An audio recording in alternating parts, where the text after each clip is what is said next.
예, 두 번째 시간으로 이어서 계속 강의를 시작하도록 하겠습니다. 자, 우리가 지난 시간에 이것저것 프로그래밍을 하는 방식이나 프로그래밍을 하는 이유, 그리고 우리가 고급 랭귀지인 자바를 배우는 이유, 이런 것들을 좀 알아봤습니다. 그리고 자바가 어떤 특징들을 가지고 있는지, 자, 이제 우리는 이제 자바 SE, EE, 그다음에 ME라고 하는 각각 특징에 맞게, 각각 목적에 맞게, 타겟에 맞게 어떠한 자바를 이용해서 어떠한 개발 툴을 이용해서 이제 개발을 할 수 있을지 이런 것들을 좀 고민해 봐야 하는데 우선은 지난 시간에 제가 말씀드렸던 것처럼 자바 SE는 우선 기본 패키지예요. 기본이고 여기에 따라서 자바 E를 할 것인지 그다음에 자바 어, 미를 할 것인지 뭐 이렇게 구분이 됩니다. 뭐 E의 기본적으로 이제 뭐 약자를 알아보면 엔터프라이즈 에디션이라고 돼 있어요. 엔터프라이즈 에디션. 엔터프라이즈 에디션은 결국 그 기업 서비스 개발을 하는 거라고 얘기를 보시면 됩니다. 그래서 이 엔터프라이즈 에디션 가지고는 아주 큰 기업 솔루션들을 좀 개발을 할 수 있고, 그다음에 서버 측 개발에 좀 특화되어 있다고 생각을 하시면 됩니다. 그래서 자바 SE 가지고 나중에 아마 스프링 프레임워크 같은 걸 이용해서 웹 서버 같은 것들을 이제 개발할 수 있을 겁니다. 그리고 웹 서버가 그냥 단순 조그만 서버 수준이 아니라 실제로 많은 사람들이 이제 이 서버에 접속해서 자바 서버에 접속해서 뭐 작업들을 처리를 해야 하기 때문에 멀티 분산 미디어, 분산 멀티미디어를 제공할 수 있는 기술, 그리고 뭐 어, 효율적으로 자원을 활용할 수 있는 기술 이런 것들이 다 포함되어 있다고 보시면 됩니다.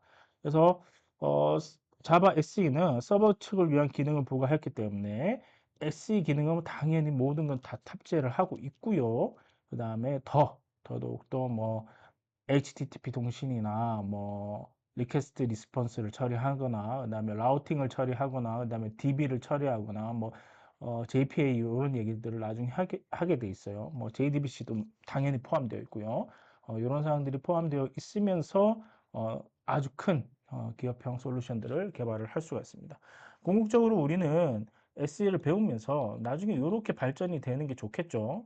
특화되게 또 ME로 발전할 수도 있겠지만 이렇게 SE로 발전되는 게 아마 올바른 이제 커리큘럼이라고 좀 생각이 되어집니다. 물론 이게 뭐 100% 맞다고 할 수는 없겠지만요.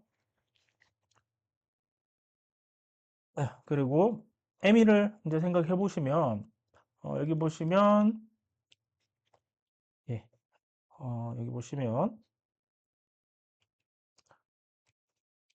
어, J2Me라고 불리고 있습니다. 여기 보면 휴대전화, PDA, 셋톱박스, 자바 프로그래밍을 지원한다고 되어 있는데 사실은 이제 요즘 휴대전화는 뭐 안드로이드 이런 플랫폼들을 이용해서 쓰고 있죠. 그리고 안드로이드는 안드로이드 특화되게 또 SDK 개발 킷을 또 배포를 하고 있습니다. 그리고 예전에는 이제 PDA가 나왔을 때 PDA 개발도 되어 있고요. 그다음 셋톱박스라고 하는 거는 요거는 IPTV 그다음에 어, 스마트 TV, 예, 스마트 TV 그런 데에 돌아가는 어플리케이션을 개발한다. 뭐 이렇게 생각을 하시면 되겠습니다. 그래서 지금 보시면 스탠다드 에디션에서 지금 엔터프라이즈 에디션 약간 이게 포함하고 있네요. 중간. 근데 마이크로 에디션, 이 마이크로 에디션은 스탠다드 에디션을 반드시 포함하고 있진 않은데 근데 기본적으로 스탠다드 에디션이 가지고 있는 시스템 아웃 프린트 아웃 표준 입출력이나 이런 것들은 마이크로 에디션이나 엔터프라이즈 에디션에서 기본적으로 사용하고 있어요. 그래서 SE가 가지고 있는 것들을 일부 사용한다고 보시면 되겠습니다. 그래서 우리는 지금 현재 스탠다드 에디션을 통해서 공부를 할 수 있도록 하겠습니다. 자, 우리가 이제 자바를 개발하기 위해서 뭐 엄연히 이제 자바를 개발할 때 어떤 IDE 툴을 사용하느냐가 뭐 적응적으로 뭐 이클립스를 사용하는 친구들도 있고 그다음에 인텔리제이를 사용하시는 분들도 있고 그다음에 VS 코드라는 것을 이용하시는 분들도 있고 여러분들이 있습니다. 그런데 우리는 이제 수업 때 인텔리제이를 이용해서 이제 수업을 진행을 할 거예요.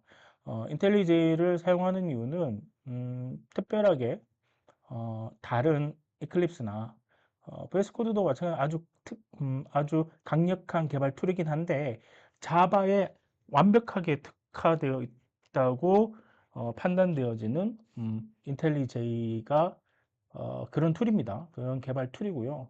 그 다음에 학습할 때 학습할 때 어려움이 조금 덜 합니다. 그러니까 뭐 자바가 아무리 뭐 하이 레벨 랭귀지로서 뭐 가비지 컬렉션도 되고 뭐 자동으로 뭘 만들어 주 자동으로 뭘 뭔가 해주는 일들 그런 것들이 많기 때문에 개발자 입장에서는 아주 개발하기 편리한 언어라고 얘기를 하지만 그래도 어렵기는 매 마찬가지거든요. 이럴 때 처음부터 뭐 오탈자 하나 났다고 그걸 다 에러 나가지고 그 에러 난 거 가지고 어디에 에러 났는지 어, 헤매고 그다음에 어디가 문제가 있는지 헤맬 때 나중에 PTSD 그러니까 한 딜레마가 온단 말이에요. 뭐 갑자기 프로그래밍 언어를 그만두고 싶다. 공부하는 건 여기까지인가 보다. 이런 생각이 들 때가 있을 텐데 그런 것들을 최대한 배제를 해줄 수 있는 좀 아이디 툴이라고 생각합니다. 즉 어, 개발자 입장에서 편리하게 뭔가 자동으로 코드를 완성해 주는 그런 기능들을 많이 포함하고 있어요. 물론 이클립스도 그런 것들 많이 가지고 있고 VS 코드도 많이 가지고 있습니다.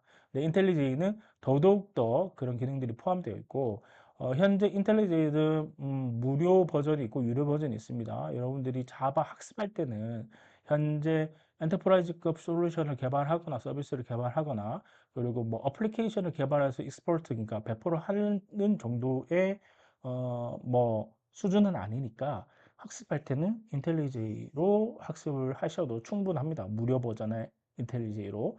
그래서 무료 버전의 인텔리제이를 통해 가지고 우리가 자바 학습을 할 수 있도록 한번 쭉 진행해 보도록 하겠습니다.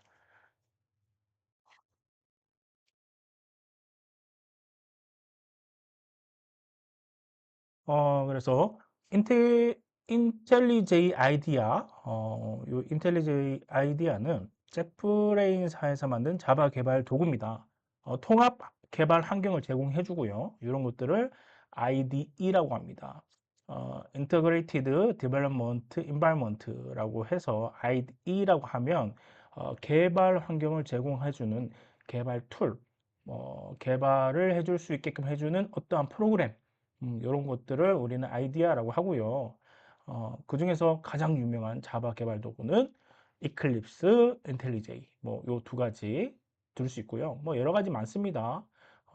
뭐 여러분들이 필요에 따라서 어떤 걸 써도 상관은 없어요. VS 코드도 있고요.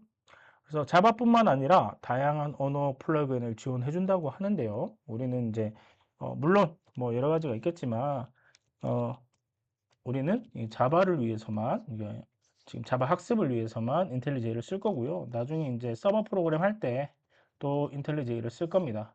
인텔리제이를 계속 써서 뭐 프로그램을 진행을 할 거기 때문에 어, 커리큘럼을 진행할 거기 때문에 나중에 차후에도 요걸 기반으로 프로젝트를 진행하면 될 것 같습니다. 넘어가시고요. 인텔리제이는 이제 버전이 두 가지가 있어요. 얼터메이트 버전과 커뮤니티 버전이 있습니다. 당연히 커뮤니티 버전은 현재 무료로 배포를 하고 있고요. 얼티메이트 버전은 꽤 비쌉니다. 작진 않은데 금액이 작진 않은데 그래도 얼티메이트 버전이 아주 강력한 엔터프라이즈 프로젝트를 지원하고 있기 때문에 어, 많이 회사에서 쓰고 있는 편이에요. 많은 회사들이 이 인텔리제이 얼티메이트 버전을 선호를 하고 그다음에 구매해서 사용하고 있고 개인적으로도 많이 구매해서 사용하고 있습니다. 만약에 우리가 지금은 커뮤니티 버전을 이용해 가지고 어, 자바 학습을 하겠지만 물론 자바 학습할 때는 기초적인 자바 학습할 때는 커뮤니티 버전도 충분합니다. 근데 만약에 얼티메이트 버전을 경험하고 싶다 이러면 30일 정도는 무료로 사용할 수 있고 또 학생 계정 학생 계정을 갖고 있는 사람, 즉 학생 메일을 갖고 있는 사람은 학생 메일로 인정을 하면 학생 목적으로는 무료로 얼티메이트 버전을 또 이용할 수가 있습니다. 그래서 한번 여기 홈페이지 한번 접속해 볼게요. 접속을 해보시면 이런 그림이 있습니다. 저는 지금 접속을 해서 쭉 보니까 다운로드라고 있죠. 다운로드 해서 들어가 봅니다. 보통 있잖아요. 자바를 처음 공부할 때 자바부터 막 설치하고 JDK 설치하고 자르 기본으로 설치되어 있고 뭐 여러 가지 설치가 되는데요. 어, 인텔리제이는 내부적으로 격리시켜서 공간을 격리시켜서 인텔리제이 안에서 자바를 로드할 수 있는 그런 기능도 있어요. 그래서 당장 자바를 다운로드 받지 않으셔도 됩니다. 내려가 보시면 여기 보시면 30일 평가 무료 평가 버전을 쓸 수 있죠. 자바와 코틀린용이라고 되어 있는데 우리가 쓰고 있는 자바 언어 외에 코틀린용도 코틀린용으로도 많이 사용합니다. 코틀린은 안드로이드 어플리케이션 개발할 때 쓰는 언어고요. 안드로이드 어플리케이션 개발할 때 코틀린으로 개발을 해도 되지만 코틀린의 모태격인 자바로도 개발 계속하고 잘 하고 있습니다. 그래서 요거를 다운로드 받으시면 돼요. 저는 다운로드 받고 미리 다운로드 받아 놓은 상태입니다. 그래서 인텔리J 아이디어 커뮤니티 에디션을 다운로드 받습니다. 보면 좀 부수적인 얘기로 매년 3, 4회 업데이트를 지원한다고 합니다. 그래서 최신의 버전을 유지하고 있는 게 우선은 좋아요. IDE 같은 경우에는 설치하면은 그냥 EXE 설치 누르시면 Next 넘어가시고요. 아, 맥 OS하고 윈도우에서 이제 설치하는 거는 거의 흡사한데 설치하고 나서 약간의 메뉴나 배치들이 약간 틀려요. 그런 거는 좀 적응적으로 맥 OS 쓰시는 분들은 어, 적응적으로 좀 따로 검색을 하셔가지고 따라오셔야 할 것 같아요. 그래서 넥스트 하시면 설치가 됩니다. 근데 설치할 때 한번 저도 같이 설치를 해볼게요. 일부러 이 노트북에는 설치를 안 해놨어요. 그래서 설치를 해보겠습니다. 여기 미리 다운받은 게 있고요.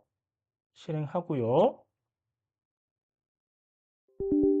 네, 얘를 해야겠죠. 그래서 next 그대로 갈 겁니다. 자, 뭔가 선택하는 것들이 있는데 IntelliJ Community Edition의 Create 데스크탑 숏컷 숏컷이라고 되어 있네요. 그러니까 뭐 아이콘 얘기하는 거예요. 아이콘을 생성하고요. 나머지들은 체크 안 하셔도 돼요. 여기 Create 뭐 Association이라고 되어 있는데 요거를 체크를 하게 되면 자바라고 걸려있는 확장자가 걸려있는 파일들은 클릭하면 요거를 연결이 됩니다. 그렇지만 프로젝트 단위로 뭐 문법을 확인하기 위해서 열는 건 상관없는데 따로 그 파일로 연결하는 건 상관없는데 프로젝트 단위로 열어야지만 실행이 명확하게 되니까요. 프로젝트 단위로 예, 진행을 하셔야 할 것 같습니다. 자, 넘어가시고요. 그래서 이렇게 설치를 하시면 돼요. 설치하는데 금방 걸리니까요. 어, 뭐 조금만 기다리시면 넘어가시고요. 조금만 기다려 볼까요? 저도 이거 설치를 해야지 계속 수업을 이어갈 수 있으니까.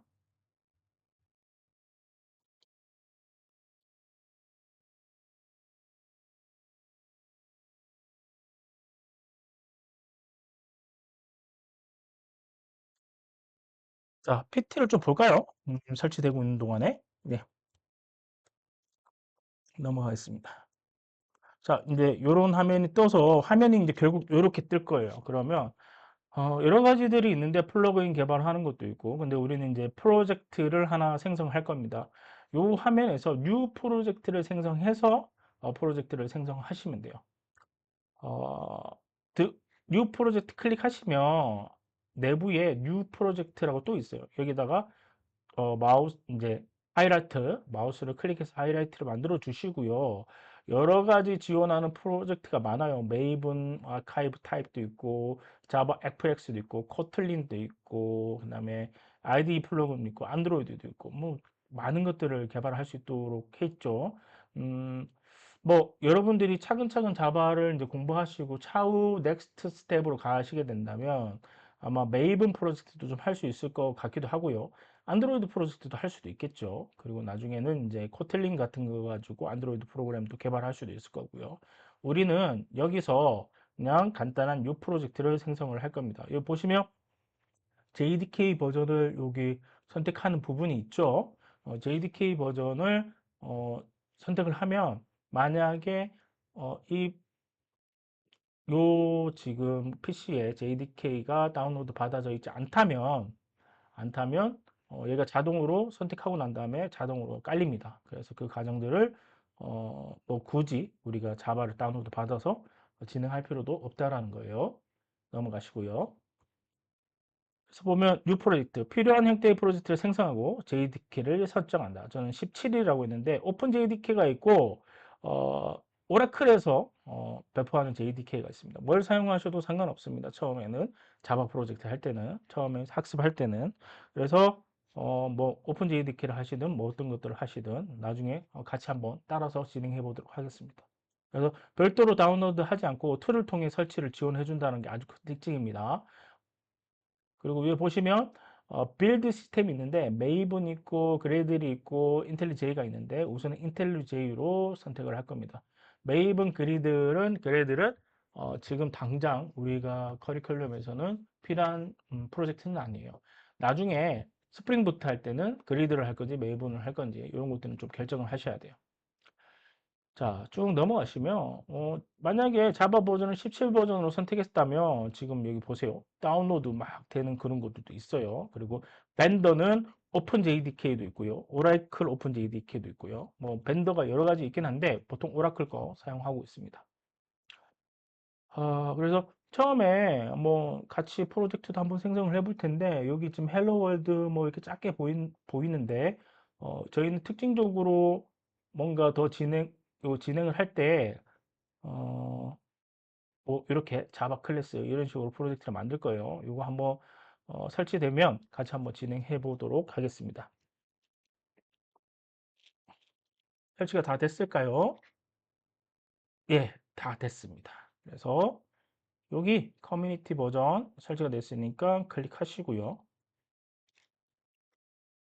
다음에 컨티뉴 하시고요. don't send 하시고 그냥 실행합니다. 그리고 new 프로젝트가 있죠. 우리는 자바 프로젝트를 하나 만드실 거고요. D 드라이브에다가 뭘 만들 거냐면 새 폴더로 자바니까 자바 자바 수업이니까 자바 클래스 이렇게 하죠. 자바 클래스라는 폴더가 하나 만들어져 있고요. 인텔리제이에서 new 하신 다음에 이름을 어, 자바 클래스라고 할까요? 그리고 위치를 아까 D 드라이브에 보니까 우리가 만들어 놨죠. 여기 자바 클래스라고 여기다가 위치를 합니다. 그리고 크리에이트 뭐 git 리파지토리 뭐라고 되어 있는데 요거는 우리 협업할 때 쓰는 거거든요. 근데 요 지금 현재는 개인 뭐 학습이니까 요거는 선택 안 하셔도 되고 자바, 인텔리제이 그리고 JDK를 골라야 하는데 우리가 지금 JDK를 다운로드 받은 게 없는 것 같아요. 그래서 다운로드 JDK 들어가셔가지고 22 버전도 있고 17 버전도 있고 이런데 17로 선택할까요? 그다음에 벤더를 오라클로 한번 찾아보서 해보겠습니다. 오라클 JDK, 오픈 JDK. 근데 얘가 지금 22 버전밖에 없네요. 한번 더 찾아볼까요? 예, 없습니다. 저는 그냥 오라클 그러면 22 오픈 JDK로 쓰겠습니다. 우리 파워포인트 만드는 시점에는 17로 했지만 22로 써도 전혀 상관이 없습니다. 그리고 지금 오픈 JDK가 요 안에 지금 깔린다고 되어 있어요. 뭐 요거는 위치를 오라클 지금 인텔리제이에서만 관리를 하는 거니까 인텔리제이에서 까는 대로 그대로 냅둡시다. 그래서 다운로드 하셔서 기다리시면 이제 다운로드 돼요. 아마 크지는 않을 거기 때문에 인터넷 속도만 빠르다면 금방 진행이 되겠죠. 그래서 금방 진행하는 데까지 조금만 기다리시면 바로 다음으로 넘어갈 수가 있습니다. 어,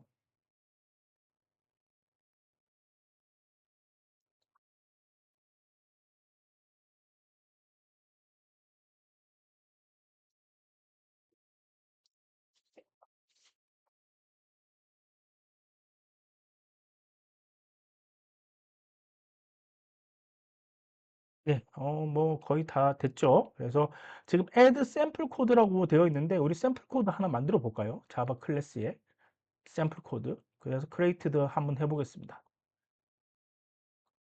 네, 이제 만들어 주고요. 이런 화면이 떠요. 이런 화면이 뜨고 키워보겠습니다. 어, 우선은 제가 수업을 위해서 하나 설정을 좀 할 게 있습니다. 그래서 자, 어,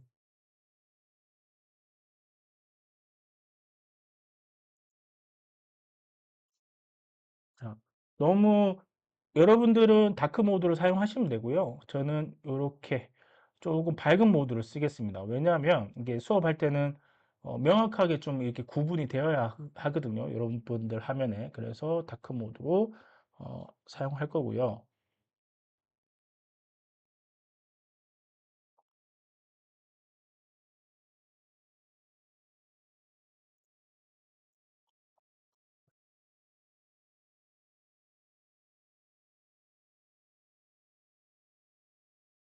자, 여러분들은 요거 선택 안 하셔도 돼요. 에디터의 제너럴에 여기 change font size with control mouse wheel 가지고 뭔가 그 폰트들을 수정을 하겠다. 여기서 액티브 에디터랑 올 에디터스랑 뭐 결정할 수도 있는데 어, 올 에디터스로 하죠. 액티브 에디터스로 하면 열려 있는 자바 파일만 그렇게 되는 거예요. 그래서 오케이. 그래서 화면은 이렇습니다. 저는 컨트롤해서 마우스 휠을 통해 가지고 이렇게 크고 줄이게끔 할 수 있도록 하겠습니다. 이렇게. 예시 코드가 이제 나온 거죠. 여기 보면 자바 클래스라고 하는 곳에 src라는 폴더가 있는데 거기에 메인 점 자바 파일이 하나 생긴 거예요. 그래서 이 메인 점 자바 파일이 생겼고요. 얘를 실행하려면 컨트롤 시프트 10을 누르시면 돼요. 그러면 밑에서 막 뭐 얘기하다가 이제 실행이 됐어요. 이렇게. 1, 2, 3, 4, 5. 요거는 반복문을 해서 1부터 5까지 돌리면서 i라는 변수를 1부터 5까지 변화를 주면서 출력을 해라라는 뜻이거든요. 그래서 요 코딩이 되어 있고 여러분들이 지금 처음 코딩하는 입장이라면 요 문법을 아직까지는 이해하지 못할 겁니다. 보통은 처음에는 프로그램 개발할 때 hello world 혹은 hello java 뭐 이런 어, 의례적으로 음, world 의례적으로 hello world를 이렇게 찍어보는 코딩을 먼저 진행합니다. 그래서 컨트롤 시프트 10 하시면 상팔되면서 헬로 월드라고 찍힙니다. 우리가 생각하는 프로그램하고 다소 지금 느낌이 틀리죠. 우리는 프로그램이라고 하면 아이콘을 클릭하면 그 프로그램이 윈도우 창이 딱 열리고 거기에 오피스 프로그램이면 지금 이런 것들도 일종의 오피스 프로그램이니까 IDE도 가서 뭐 마우스 클릭해가지고 뭐 타이핑을 친다거나 혹은 게임 같은 경우에는 마우스 로그인하는 과정들을 거치고 뭐 이런 식의 생각을 할 텐데 초반에 프로그램 개발할 때는 로직들을 배우면서 표준 출력, 그러니까 화면에 보이는 콘솔 창에 이런 표준 출력을 통해 가지고 로직을 돌리면서 그 결과를 찍어보는 이런 류의 이제 개발을 많이 하게 될 겁니다. 그렇게 개발하고 난 다음에 나중에 GUI를 유저 인터페이스죠. GUI 형태의 프로그램들을, 그러니까 윈도우 프로그램이나 혹은 웹 프로그램들을 차후에 개발할 수 있는 역량을 갖출 수 있도록 할 겁니다. 자, 우선 이렇습니다. 그래서 자바는 메인 메인 안에 public static void main이라고 하는 이 메소드가 반드시 하나가 포함되어 있어야지만 시작점을 어, 지킬 수가 있어요. 그러니까 시작점이라고 보시면 됩니다. 이 프로그램은 메인이라고 하는 클래스 메인 프로그램인데 그 중에서도 제일 처음 시작점이 여기에요. 어디냐? public static void main이에요. 근데 앞으로는 지금 현재는 프로그램을 실행하며 여기가 처음 딱 들어와서 여기를 딱 실행을 하거든요. 당분간은 여기서 실행을 할 거예요. 앞으로 여러분들이 프로그램을 더 더더욱 더 뭐 잘 적응하기 전까지는 여기서 실행을 하도록 여기서 개발할 수 있도록 하겠습니다. 힌트를 조금 더 볼까요? 자, 다운로드 받았고 우리는 샘플 코드까지 한번 만들어 봤어요. 여기 샘플 코드랑은 약간 틀린데 지금 빈 화면이죠. 빈 화면이고 그다음에 인텔리제이 아이디어에서 설정해서 뭐 임포트 추가 삭제 이런 것들이 있는데 여기 보시면 어 여기 인텔리제이 아이디어에 프리펠런스 이렇게 돼 있잖아요. 근데 윈도우에서는 프리펠런스 안 돼 있고요. 세팅이라고 돼 있어요. 요거는 맥 OS 버전에서 이렇게 돼 있습니다. 맥 OS 버전.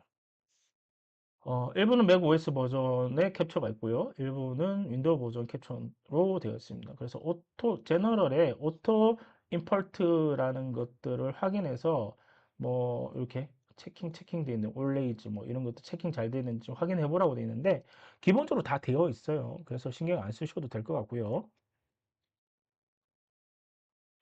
넘어가시고 그다음에 어 인텔리제이에서는요, 요렇게 핫키, 그러니까, 요런 키들을 이용해서 어떠한 기능들을 이용할 수가 있습니다. 그 중에서 제일 많이 쓸 게 컨트롤 스페이스, 뭐, 컨트롤 플러스, 슬러시, 이건 주석 얘기하는 것 같고, 컨트롤 알트 L, 이거는, 어, 들여쓰기를 맞추는 거, 뭐 이런 것들입니다. 그래서 윈도우랑 맥 OS랑 키맵이라고 하는데 이 키맵이 일종의 게임으로 치면 매크로라고 생각하시면 됩니다.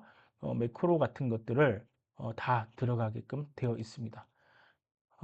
그래서 요거를 혹시라도 뭐 사용하시고 싶으신 분들은 정확하게 알고 싶으신 분들은 위에 URL을 적어 놨으니까 이 URL을 통해 가지고 한번 더 확인해 보시고요. 뭐 이런 내용이에요. 그 중에서 가장 많이 사용하는 것들은 요 빨간 박스를 좀 많이 쳐놨습니다. 그래서 컨트롤 F 하면 파인드 돼서 현재 에디터 안에서 어떠한 문자열을 찾을 때뭐 컨트롤 F를 쓰는 거고요. 컨트롤 S는 만국의 그 윈도우에서 공통적인 내용이죠. 컨트롤 S는 저장하기예요. 지금 현재 에디터의 내용들을 저장하기고요. 넘어갑시다. 그래서 인텔리제이 아이디어에서 단축키 뭐 요 정도는 쓰겠다. 그래서 뭐 Shift 두 번, 그다음에 자동 완성이 컨트롤 스페이스 제일 많이 쓸 거고요. 템플릿 보기가 컨트롤 J인데 뭐 지금 여기서 되는지 한번 볼까요? 하나씩 컨트롤 J. 요게 템플릿 보기예요. 이 템플릿이란 게 뭐냐면 이거 한번 클릭해 볼까요? 요렇게 뭐가 만들어져요. 다시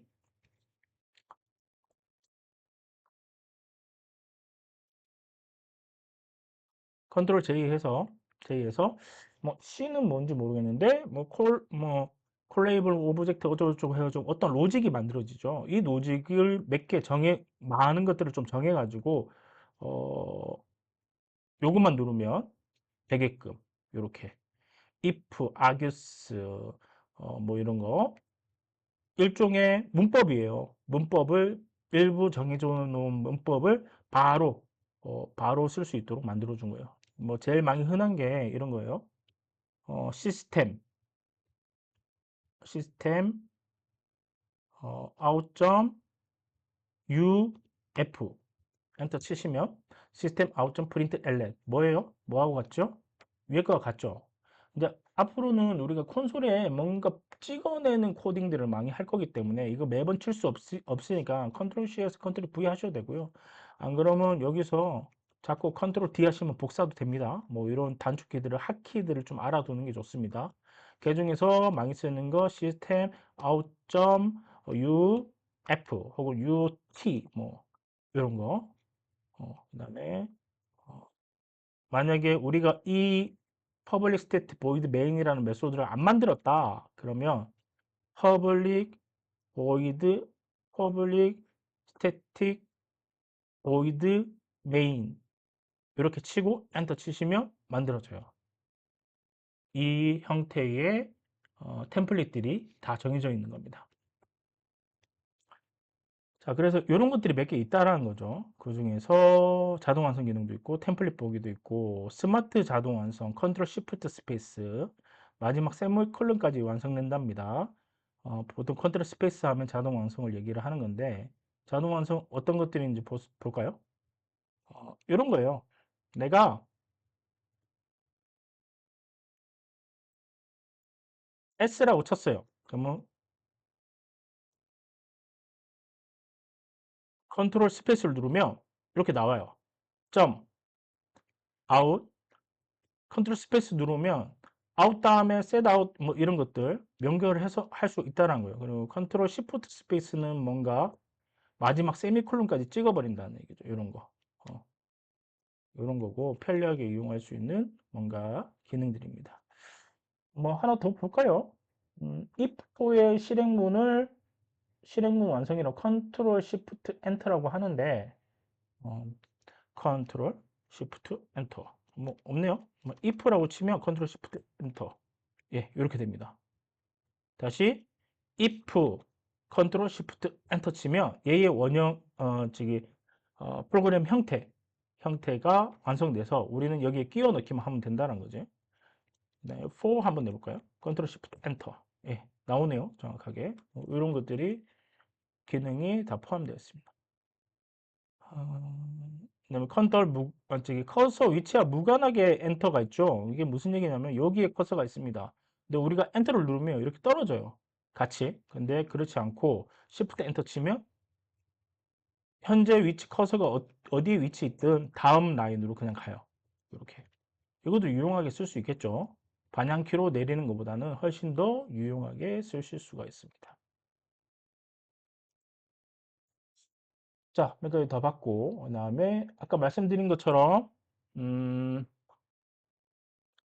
컨트롤 알트 T 하면 if else 이런 것들이 나온대요. 근데 이거는 여러분들이 프로그래밍을 해가면서 인텔리제이로 프로그래밍을 해가면서 익숙해져야 할 문제고 지금 당장 몇 번씩 한 번씩 해본다고 바로 익숙해지진 않고요. 그리고 매번 치는 것만 또 치게 되기 때문에 그 치는 것만 놔두고 나머지들은 또 손 타이핑으로 빨리빨리 진행을 하시면 됩니다. 이런 것들도 있어요. PSVM 아까 얘기했죠. ITAR 아까 템플릿이라고 했죠. 이런 거 자동 템플릿 이 지금 여기 템플릿이라고 되어 있는데 그런 거 어,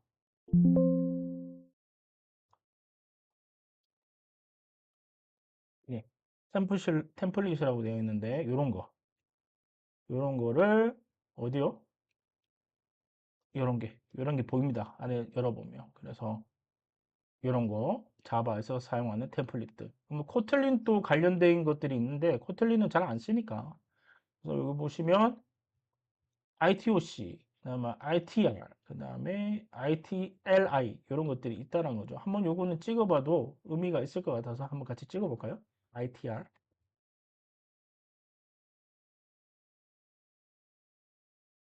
네.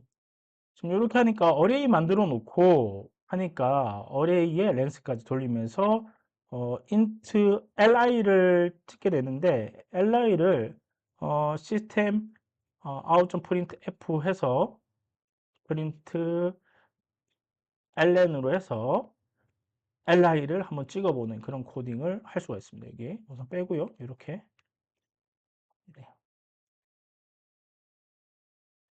네, 우리가 원하는 1, 2, 3, 4, 5 그대로 나왔죠. 즉 어레이 하나 만들어 놓고 아까 뭐였어요? 이런 템플릿 ITAR 그다음에 ITCO, ITLI, ITER 이런 것들 사용할 수 있다라는 거예요. 뭐 리스트 같은 경우도 사용할 수 있고 그다음에 컬렉션 같은 경우도 사용할 수 있고 그래서 이런 거를 좀 잘 사용할 수 있도록 여러분들이 숙달을 하셨으면 좋겠습니다. 넘어가시고요. 그러면 이제 본격적으로 제대로 프로젝트를 생성하는 거를 지금 요 안에 가지고 있기 때문에 각가지 여러 가지 설명들을 좀 해보겠습니다. 먼저 프로젝트를 하나 만들 거고요. 뉴 프로젝트 하신 다음에 자바 클래스라는 프로젝트 하나 만들고요. 우리가 디드러버의 자바 프로그래밍이라고 하는 폴더를 만들어서 이 프로젝트를 진행을 할 거네요. 그래서 PT 내에서는 이렇게 되어 있습니다. 제가 이렇게 PT를 만들었고, 방금 전에 했던 내용들은 이전에 했던 내용을 잠시 그냥 인텔리지 잠시 내용 본다고 했던 거기 때문에 이전까지 프로젝트 생성하고 했던 것들은 폴더들을 싹 지우고 정리를 하겠습니다. 정리하는 법도 배울 거고요. 요거 그대로 합시다. 자, 요거는 JDK는 17 버전을 하셔도 되고 17 버전을 다운받아 놓으시면 17 버전을 하셔도 되고 방금처럼 21, 22 버전을 사용하셔도 됩니다.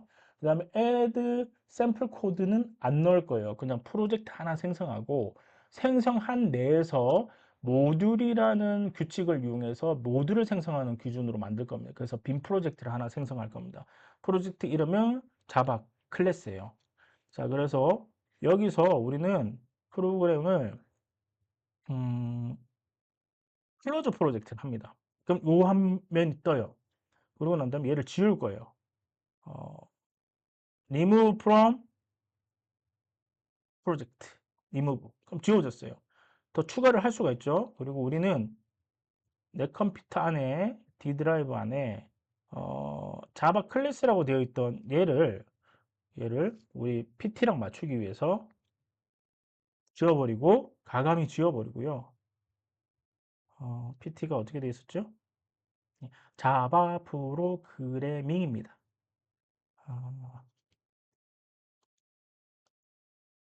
좀 크게 이렇게 하겠습니다. 새 폴더 만드시고요.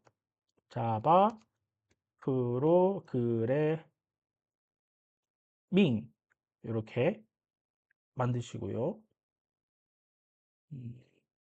이 상태입니다. 어,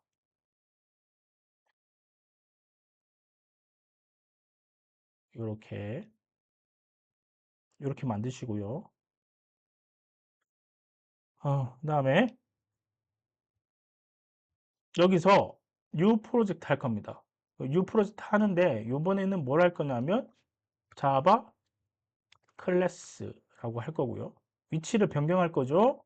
자바 프로그래밍 없으니까 D 가보시고 위에 보시면 새로 고침 있어요.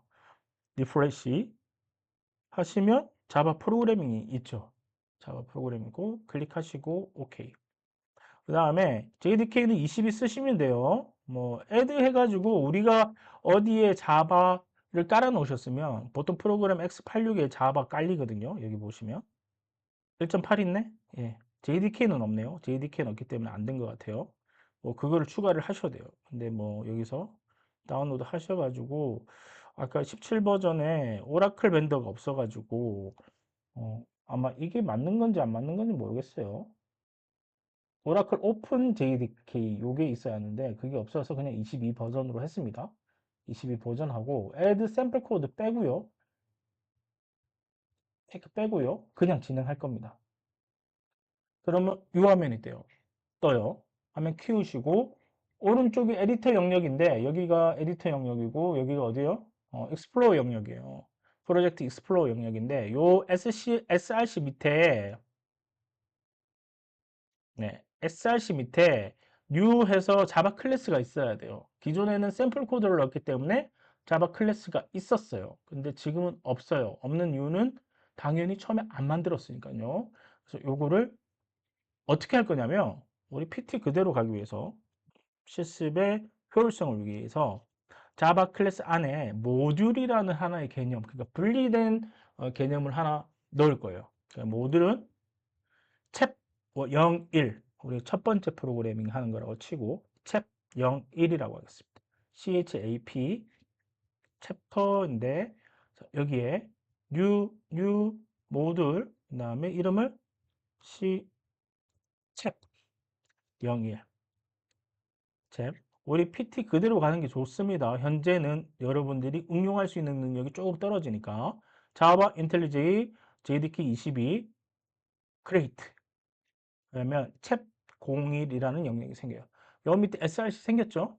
여 밑에다가 우리가 이제 첫 번째 클래스를 만들겠다는 거예요. 그 첫 번째 클래스가요. 헬로 자바입니다. 그래서 헬로 자바를 하나 만들어 보겠습니다. 헬로 뉴 클래스 HELLO. 자, 여기서 특징적으로 우리는 요걸 아셔야 돼요.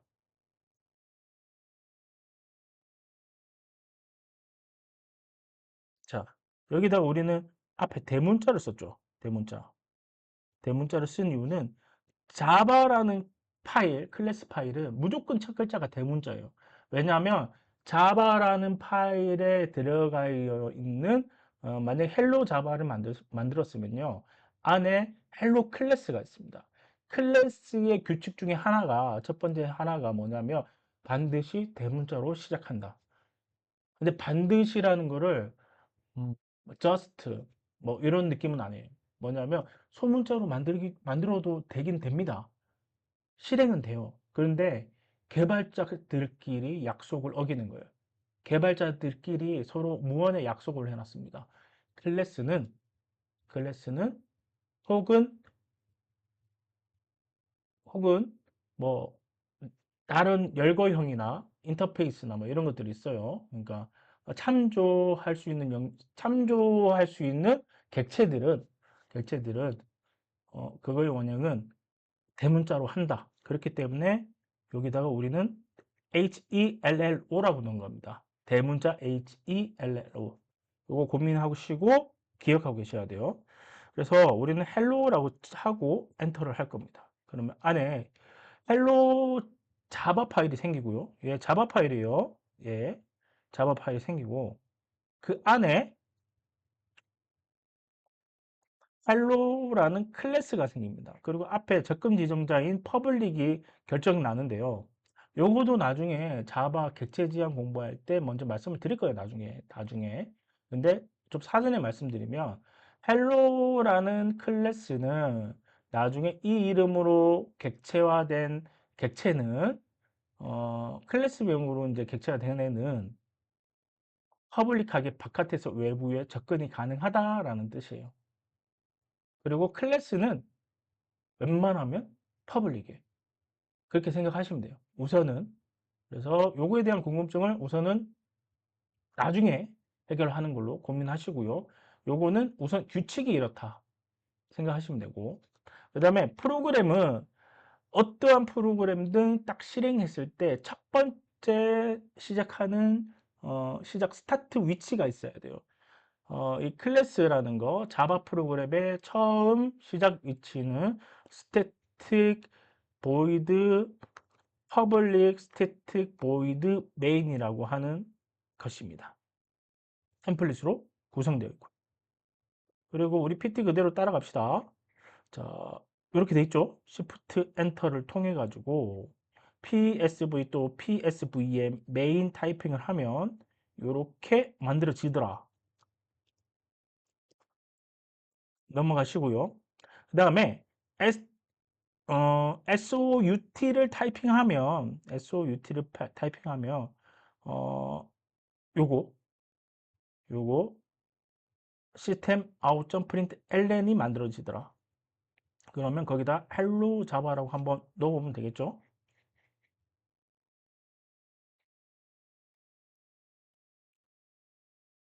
시스템 OUT이라고 템플릿 하되어 있고 엔터 치시면 어떻게 헬로 자바 점점 느낌표. 그 다음에 PT 따라 그대로 가보겠습니다. 컨트롤 시프트 12를 누르면 컴파일 되면서 실행이 된다. 근데 맥 OS의 경우는 컨트롤 R 누르라고 합니다.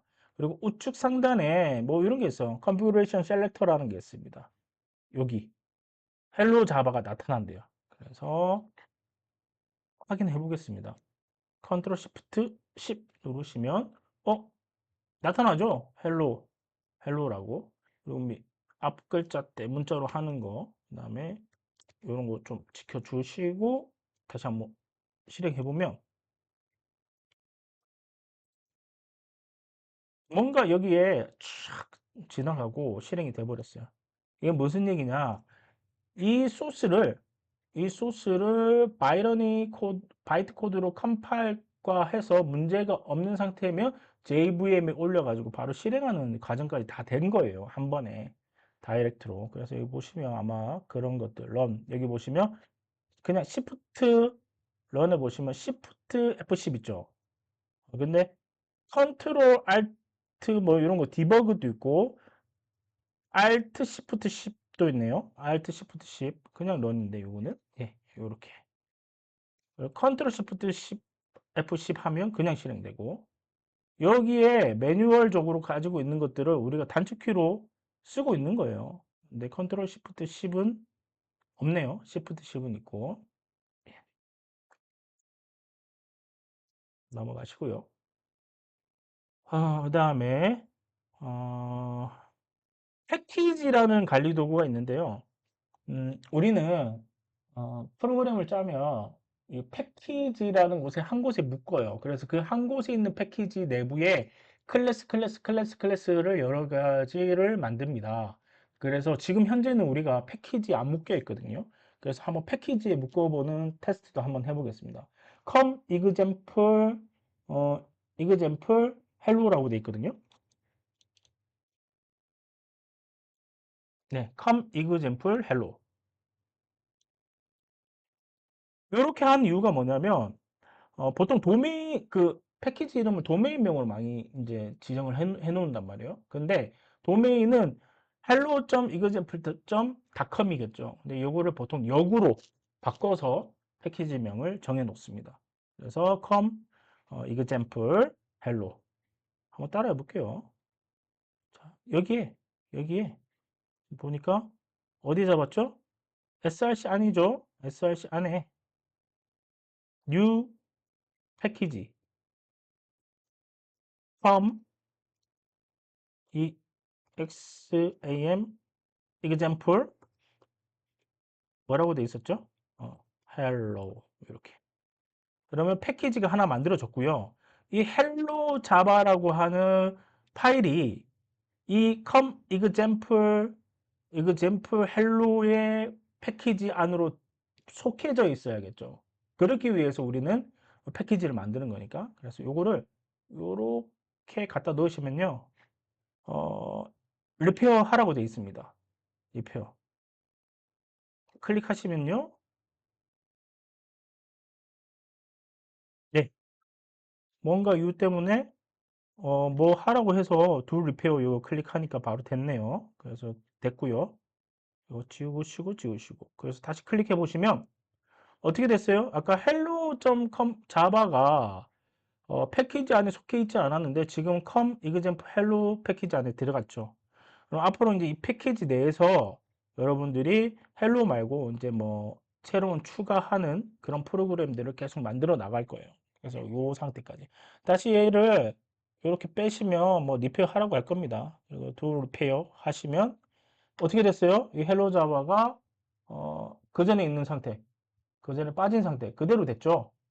예, 그대로 됐고 패키지가 날라갔죠. 다시 여기 위에 넣어 버리시면 리페어 하라고 하고 캔슬하지 말고 리페어 하라고 하면 다시 안쪽으로 들어가는 그런 형태로 코딩을 만들 수 있습니다.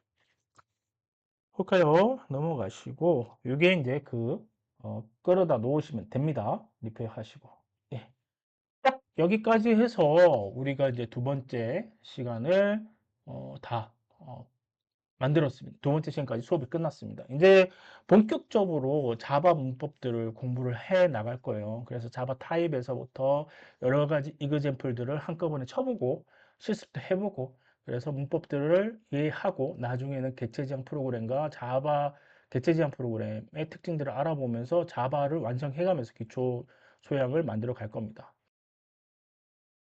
네, 자바 타입에 대해서 설명을 드리도록 하겠습니다.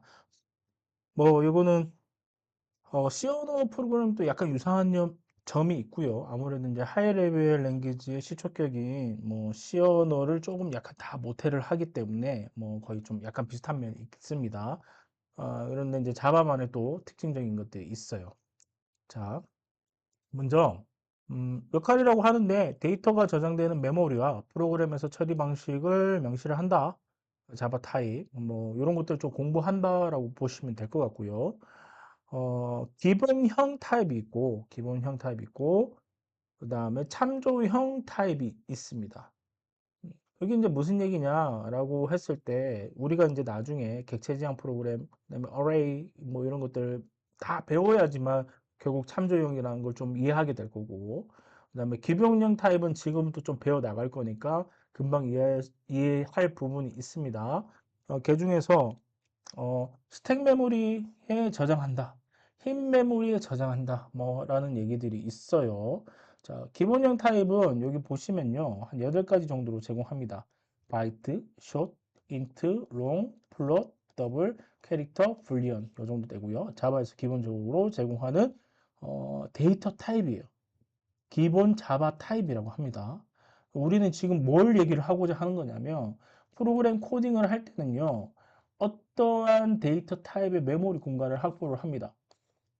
메모리 공간을 확보를 하고 거기를 int라고 했을 때 요까지 4바이트 영역을 확보를 하고요. 메모리는 보통 그 프로그래밍에서 바라보는 메모리는 세그먼트 단위를 이런 식으로 나눈다고 보시면 되는데, 지금 4바이트니까 하나, 둘, 셋, 넷, 하나, 둘, 셋, 넷. 제가 좀 잘못했네요. 그러면 컨트롤 Z, 컨트롤 Z 해서 조금 바꾸고, 요렇게, 요렇게, 요렇게. 하나, 둘, 셋, 넷. 요 단위로 나눠요. 하나를 2바이트로 보고 있죠. 그래서 바이트마다 주소가 하나씩 늘어나요. 첫 번째 주소가 만약에 100이었다 치면 여기는 101입니다. 다음은 102겠죠. 그 다음에 103이겠죠. 이런 식으로 점점점점점 늘어나고, 그 다음에 어, int 타입의 데이터 타입을 결정을 했다. 뭔가 만들었다. 그러면 메모리 어떠한 공간에 4바이트 영역을 확보하면서 여기에 반드시 정수값이 들어갈 수 있도록 코딩을 할 수가 있어요. 즉 나중에 int 뭐 예를 들어서 num이라고 이렇게 코딩을 선언을 했다라고 하면 요 4바이트 공간을 num이라고 한다라고 하고, 나중에 num에다가 10을 대입하겠다, 넣겠다, 이렇게 대입하는 연산자거든요. 대입 연산자를 하게 되면 여기 10을 넣겠다는 거예요. 즉 이렇게 int num 선언하고 long num, 플롯 뭐뭐 이렇게 변수를 선언하는 이런 것들은 이제 변수 선언이라고 하는데, 이 변수에 대한 데이터 타입을 결정해 주는 거를 우리가 지금 현재 얘기하는 기본형 타입이라고 얘기를 하는 겁니다. 기본형 타입. 자, 기본형 타입은 뭐가 있다고요? 바이트, 숏, 인트, 롱, 플롯, 더블, 캐릭터, 불리언 이런 형태로 나눠져 있고, 요거를 또 나누면 정수형 타입, 실수형 타입, 문자형 타입, 논리형 타입 이렇게 구분을 해요. 그런데 잘 생각해 보세요.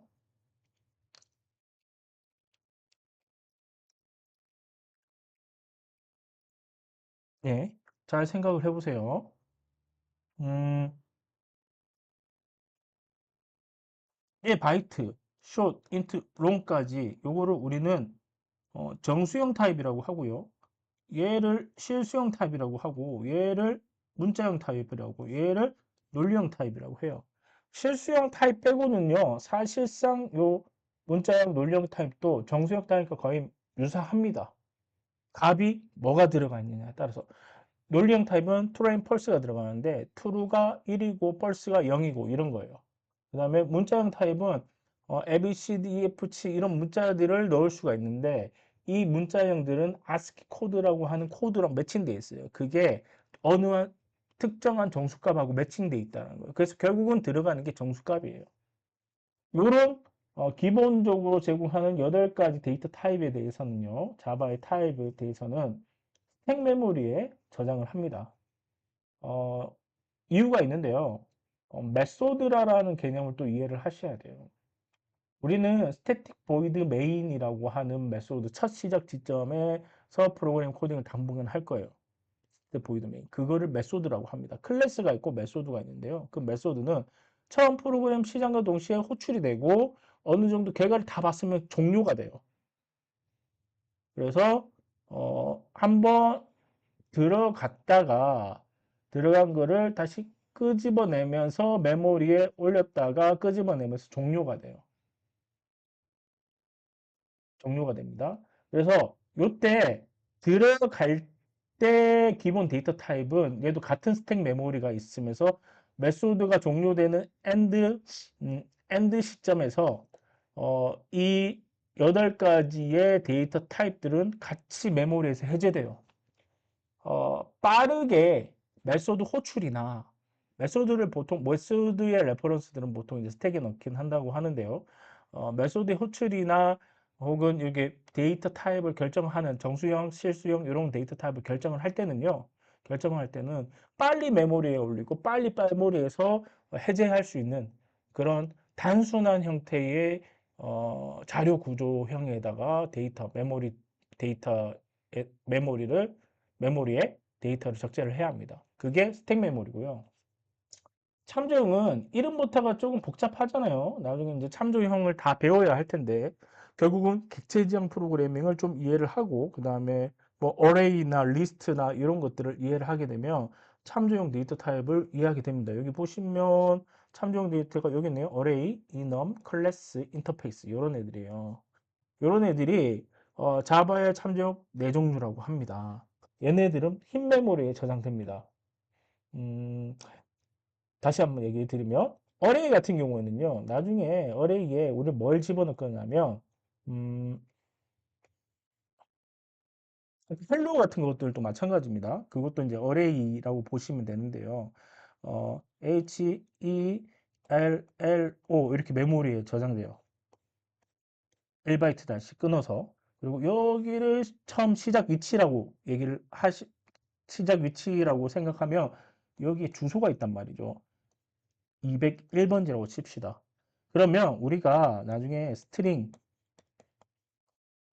st에다가 hello를 대입하겠다. 이 hello를 대입하겠다라는 얘기는 이렇게 HELLO 이렇게 대입을 합니다.